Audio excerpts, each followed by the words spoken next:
ఏంటి? దైవం. ఆ దైవం అలా చూపించడానికి కారణం ఏంటి?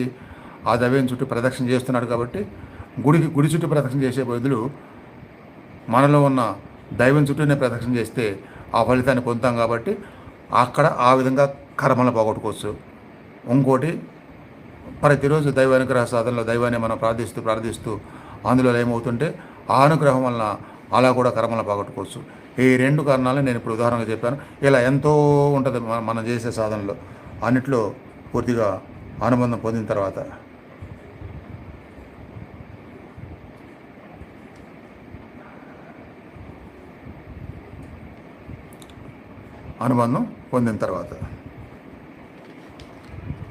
అది ఈ సాధన యొక్క ప్రధాన ఉద్దేశం. కాబట్టి ఆ నమ్మకాన్ని పెట్టుకొని అలాంటి సాధనలు అర్థం చేసుకొని చేస్తూ ఉండండి.